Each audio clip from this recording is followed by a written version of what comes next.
Hey, Igby. Hey, buddy. You ready to sacrifice yourself for the good of the collective? Yeah, under the leadership of our dear mother, all will be one. I promise you. Oh, hey, everybody. I wasn't really going to sacrifice Igby, mostly for algorithm luck. I wasn't going to do that. I've just been sacrificing so much stuff lately. I'm kind of on a kick because I've been playing Phyrexicrats. That's right, aristocrats are back on the menu with Anna Taylor-Joy. We got a Blood Artist in standard along with the Nantuko Husk. We got ourselves a Rally the Ancestors. Matter of fact, we don't have any of these cards. Just I want to be completely truthful with you, but we got a bunch of cards that kind of feel like them, and I've been having a lot of fun with them lately. So after a week of testing in the new standard, I think I'm finally ready to bring you the first deck tech of the season. I think I was just having too much fun with this thing by myself. I wanted to keep it all to myself, and I realized now that was selfish. I apologize. Here's Phyrexicrats. And I'm your favorite magic channel's favorite magic channel. Best believe that the professor go bananas for my deck tech. And we're back. Now I want to kick things off with the card that made me want to do this deck in the first place, and that's Bloated Processor. Bloated and goated. I have a lot of respect for and solidarity with a bloated boy. Meal recognized meal, and this is a fellow fat boy. Now this is our Nantuko Husk in the deck, but he's not literally Nantuko Husk. Don't make the same mistake I did and be like, oh, I'm going to sacrifice a guy. He's going to get +2/+2 because he's Nantuko Husk. He's not. He gets a +1/+1 counter instead. And for all intents and purposes, that is way better. After just a couple of sacks, you got yourself like a 5-power guy. And then if he ever dies, you got yourself like a 5-power guy, which is pretty good, It's not uncommon for this dude to get up to 7 or 8 power, and my record is 12. Try to beat that. It's probably not actually that hard. Also, pro tip, this is why you come here. There's no way you'd know to do this if I didn't tell you, right? If your opponent ever does rip off a sweeper, make sure you sacrifice all your boys to this boy, and that way you'll have like a 10-power incubate token on the table pretty soon. Putting all that aside, though, what this guy actually is Nantuko Husk. Again, this is just a free sacrifice outlet we can use whenever we want. Instant speed, who cares? Aristocrat stacks throughout the ages have always needed something like this. A free, repeatable, anytime we want to sacrifice outlet. So even if the entire rest of the card was doo-doo, I'd probably still want to play Aristocrats because this card existed. But luckily, the card is not doo-doo. The card is, what's the opposite of doo-doo? Pineapples, something like that. Tastes really good, something like that. But yeah, the card is pineapples. But we're playing other cards in this deck. I could just talk about Bloated Processor for an hour and a half, just stats and facts and figures, and you probably like that. But I'm going to move on to the man you don't want beef with. It's Grafted Butcher. This guy slices and he dices and does a bunch of other stuff, it turns out. He's just a 2-mana Anthem effect, which is kind of good enough. But if he comes down in the mid or late game, he gives all you do Menace, which is actually really good. Turns out you can get through for combat damage pretty easily that way. That's what you want to do. Sometimes you'll even block with this guy with the full knowledge he's going to die, but that's totally cool because you can get him back from your graveyard on your turn before your attack step, and suddenly you win the game, and your opponent usually didn't account for that. It happens all the time. And there's a lot of little underrated stuff this guy does in this deck. Edge cases like he makes Bloated Processor give us a slightly bigger guy when he dies. He puts multiple important creatures out of cut down range. He makes that turn 1/1/1 a lot more intimidating on turn 2. This guy just kind of does everything almost no matter when you get him in the game. And if you get him on turn 2, you're probably going to get him a couple more times before the game's over because he can just come back really easily.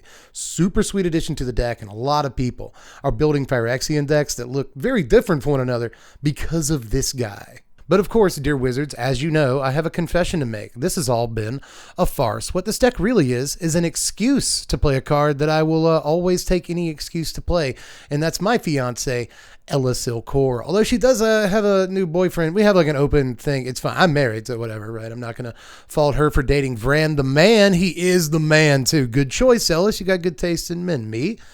And now this guy, right? I mean, I hope she likes me. I haven't really heard any word back, but we are getting married one way or the other. Ella Silcor is our Blood Artist, and Vran is our Super Blood Artist. It only procs once a turn, which is kind of lame, but if we sacrifice something to Bloated Processor on our turn, that's a drain for 2, and then we can do it on our opponent's turn. That's a drain for 2, which adds up really fast. Same deal with Ellis, though. All those Bloated Processor triggers and just things dying in combat and stuff like that. We got other ways to sacrifice stuff in this deck, too. Don't worry. But all of them creatures going to the graveyard all willy-nilly. We'll make sure that we get a bunch of triggers off of both of these dudes, and we'll even gain some life from time to time, which is Super nice. So again, I'm just gonna play LSL Core. It's like this is luckily Phyrexian, so is Vran. So along with Bloated Processor, I feel like Wizards is trying to tell us this deck should exist. So I'm gonna take them up on that offer and play my favorite cards in my favorite deck. All right, baby, I'll see you at home. Y'all have a good time. Now we also have to play a creature that wants to be sacrificed. In the past, we've had things like Shambling Ghast, Eye Twitch, Doom Traveler, go way back for that one, but we don't actually have a ton of these in standard right now, but we do have a really good one, and it's Crawling Chorus. Now this is the freakiest looking card in the deck by a mile, so I'm not going to leave it up on screen too long, but it is also one of the most important cards in the deck by a mile too. This is a great sacrifice to Bloated Processor, and if you got a Vran or an LSO Core out, congratulations, you're living the dream. There's other stuff you can sacrifice this to as well, and because of a couple of other cards in the deck, Toxic Winds are actually kind of a thing. So just all around a sweet card, and if we're going to play any one drop, this is the one. But there is another one drop in the deck, and it's Skrelv. You probably expected this to be in the deck, and I'm not fitting to shelve Skrelv. This is a really good card because it can protect important stuff like LSO Core and Vran. This is a deck that wants its pieces to be in place until just the right time, and this really helps you achieve that. And sure, you don't want to sacrifice it very often, but you will if you have to. There's a lot of cool tricks you can do with this. Again, you can double up toxic triggers on stuff like Crawling Chorus and a couple of other cards in the deck. And it can get a big old Bloated Processor through for combat damage some of the time as well, and just like smash for 9 or something like that. So just a ton of great stuff this thing does. We don't even have to have mana to use it, and it protects our most important creatures. For instance, NX Sentry, playing 2 of this in the main deck and then a couple more in the sideboard. Just a really, really important card. If you're playing this deck in best of 1 and you want to port it over to that format, I kind of suggest 4 NX Sentry. It's a really, really good Magic card that, again, Skrelv can protect to pretty good effect. And if you have a Grafted Butcher out, this is out of cut down range, which has been important on a lot of different occasions. There's a lot of different situations where you might actually sacrifice this, but for the most part, obviously it's a removal spell that can also attack or block. Hey, and you know what else is? Sheoldred. I was playing the 4 mana Sheoldred in the deck, but then I noticed that it was $70 for that card. It's so much, ridiculous. It's like as much as the entire deck for 2 copies of the 4 mana Sheoldred, and you could play that. There's something to be said about Aristocrats deck that kind of counts up that tax, you know what I mean? Every sacrifice to a Bloated Processor gets you that Vran trigger, and you're just bringing their life total down bit by bit, and the 4 mana Sheoldred can be good for something like that. But I actually ended up liking this one a lot more. For one, along with the main deck NX Sentries and then the 3 copies of Go for the Throat and 1 copy of Fateful Absence that we're also playing in the deck, that gives us 12 total main deck removal spells in our like mid-range aggro sort of aristocracy synergy deck. And that's a ton of removal spells, especially when the removal spells, a lot of them on bodies. And this is a real body. It's NX Sentry doesn't attack too much, but this attacks a good bit with menace. Apart from all that, this is actually super easy to flip over. It usually takes a little while into the game, but that's exactly when you do want to flip it over. It was a removal spell when you first cast it, flip it over and it's a removal spell again. And in a couple of turns, it's our Rally the Ancestors. Aristocrats decks have usually leaned on some sort of mid to late game card that brings back stuff from the graveyard in some form or fashion, so you can get a big turn sacrificing stuff and getting triggers.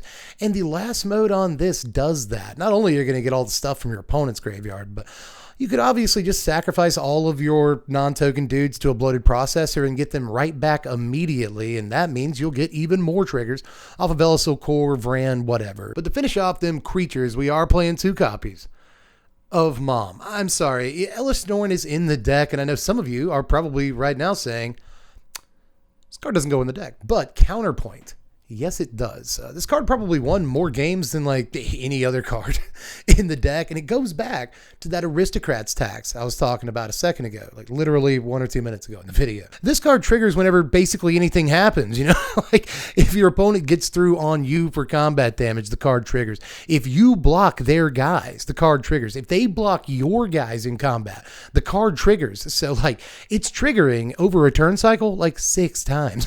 It's really going to tie up a lot of your opponent's mana, and often it's going to do 6 or 8 damage over the course of the game. The card is really good just for that reason, but it's also 3/5 Vigilance, which is a fine body in of itself. But also, last deal on this, the sacrifice thing, the thing where it flips over, the big important thing that it does, actually happens kind of all the time. Again, we're an aristocrats deck. We want to sacrifice stuff. We got a bunch of like little tiny guys that we don't mind getting rid of. We got tokens and stuff flying around. It doesn't matter.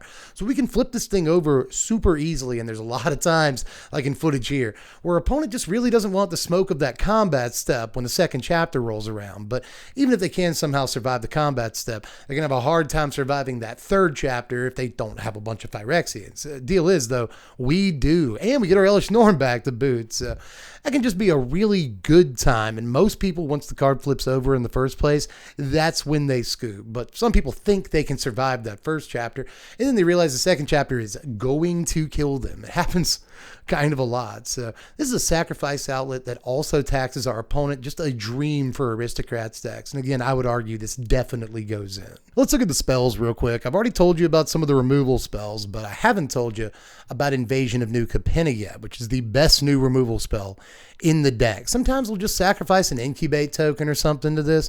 Although you don't really want to go spending those willy-nilly, to be honest. You want to be sacrificing Crawling Chorus or Skrelv's Hive token. We're playing 2 copies of Skrelv's Hive. This is a super important card in the deck. But these are the last couple of spells that I want to look at before we get to the lands. And they're both supremely important cards. Invasion of New Capenna is yet another card that made me feel like we could play this deck for real. We already had Rite of Oblivion, and in some ways, Rite of Oblivion is a better card. But that said, I love Holy Frazzle Cannon on the other side of the stinking thing, man. There's been multiple games where Frazzle Cannon made the difference. Along with Grafted Butcher, this is basically another Anthem effect some of the time, and it makes our creatures bigger turn after turn, basically giving them a Luminarch Aspirant that targets every creature, like every single turn, so long as the thing that has the equipment on it attacks. So oftentimes you're just going to put this on like a 1/1 Might or something like that because you know it's going to attack because it can't block or whatever. And then it's going to give your Phyrexians, even the ones that aren't attacking, or the ones with Vigilance like Elish Norn, those +1/+1 counters. And again, that's going to lead to victory. A lot more than you might think. It is usually worth skipping, quote unquote, an attack step to make sure you can get Frazzle Cannon. It is super cheap to equip, and once it's on the table, kind of tough to deal with even if all you have is a bunch of mites. And you might have them mites because of Skrelv's Hive. I'm just playing a couple of copies of this. I don't think we need to go to 4, but at the same time, a creature factory, even one that makes like little dorks, is really important for a deck like this. This really helps too, by the way, make those toxic wins an actual thing. And even if you're not going to win off of toxic, giving all the toxic creatures lifelink can be a lifesaver when those games kind of get deep into the trenches. But mostly this is going to provide a thing to sacrifice to Bloated Processor every turn if that's what you want to do. You can bring back your Grafted Butcher every single turn. It's a mana investment, but Skrelv's Hive allows you to do tricks like that. Now there's 24 lands in this deck. There's 16 black sources and 15 white sources, but that is effectively improved to 18 and 17 by I think the most interesting call in the mana base, and that's the Seed Core. Again, I'm just playing 2 copies of this. It looks like you should just play 4, but we've got like Invasion of New Capenna and like 6 other spells in this deck that aren't Phyrexians. And with 4 in the deck, I was just experiencing too many times where I couldn't cast a removal spell on turn 2 or whatever. So I just decided to axe a couple of copies of this, but this can make Skrelv's bigger and your Might tokens a little bit bigger, and that can matter. But mostly, it's just to cast whatever Phyrexian you want to. This taps for whatever. So it's just a really important card. If you wanted to push it to 4, I wouldn't begrudge you. Let's take a quick look through the board, starting with them 2 copies of Surge of Salvation. What a beating this card is. I am convinced at this point, after playing with and against this card in a bunch of games, even in best of 1, that this is actually probably the best card from the new set. Like when the smoke settles and the dust clears, this thing breaks backs, and mono red is such an important deck right now, and so is all flavor of black decks, whether it's mono black, Grixis, Esper, whatever, that this can just be the best card in the 75. We've also got 2 copies of Corrupted Conviction. You could argue this could be in the main deck, but we're already using 10 slots for spells, and an aristocrat deck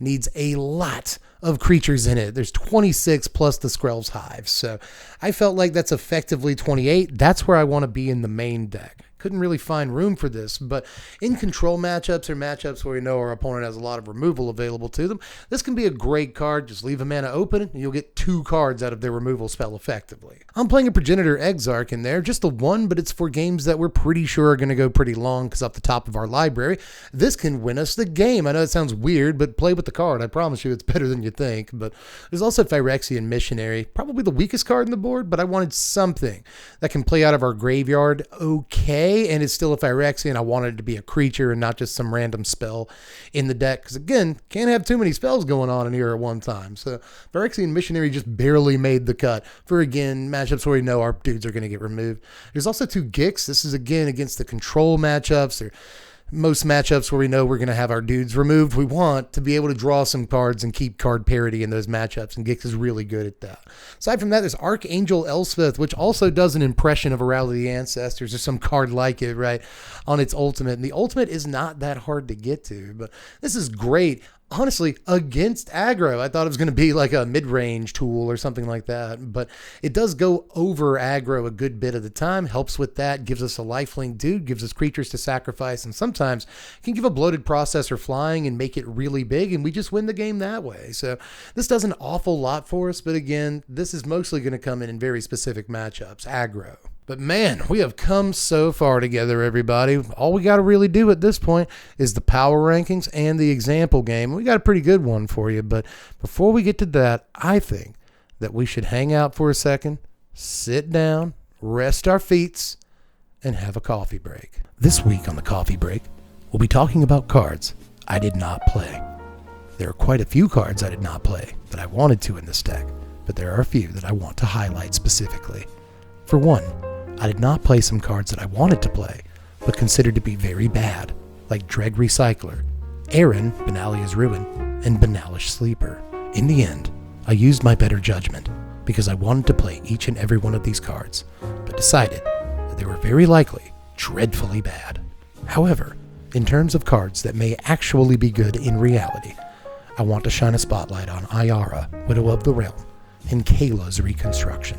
Much like Bloated Processor, Ayara is a free sacrifice outlet, and even though she's only available to use once per turn, she could always fling a Bloated Processor at our opponent or a Shieldred, resulting in a lot of damage. There is also a use case where she brings creatures back from our graveyard for us to then sacrifice again for value. I like Ayara, but did not play her. Kayla's Reconstruction is perhaps a weaker card, but there are plenty of hits for it in this deck, and Aristocrats decks need something that can fill their board quickly. Reconstruction might just be the card. That's all for the coffee break this week. Thanks for joining us. I will now send you back to Dev with the power rankings, the example game, and of course, the couch card of the week. Whew, I feel rejuvenated enough after that to give you these power rankings. A final score of 68. And as you can tell by looking at the numbers, the deck doesn't do any one thing outstanding, but that's because it's doing an awful lot of stuff and doing it pretty well. It can attack, it can protect, and it can go for the neck. This thing can just sit back and bide its time, doing incremental damage turn over turn until the inevitable happens, or it can just remove your opponent's creatures and get to attacking, win the game on like turn 5. It does both. But this deck doesn't just do both of those things, it does it all. And I think our example game this week does a good job of showing that off and showing you a bunch of the stuff that I've been talking about in this video already. This game not only features Elish Norn in action, but you also get to see Holy Frazzle Cannon on the table. It features that trick I was talking about earlier where you can sacrifice mites every turn to bring back your Grafted Butcher and give your guys Menace and Force Scoops and stuff. This game has a little bit of everything right down to just good old-fashioned remove your opponent's guys and get in for combat damage. So sit back and relax and enjoy this quick game.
Good game, opponent. But that is it for this one, y'all. Hope you like the first deck tech of the season, and I hope you get a chance to play this one because it feels like the old days, man. I love Aristocrats, and I've made that pretty clear on a lot of occasions. So again, if you're new to the channel, I like Aristocrats, and this deck feels really good to play. But of course, the question now, because the content grind never stops, is what is the second deck of the season going to be? Well, if you want to help pick it, go on over to patreon.com, link in the description, just $1 a month, and you can help vote on what decks we see in other videos, for that matter, that we see here on the channel. Aside from that, you can watch me play some Magic a couple times a week over on the twitch.tv. Again, link in the description.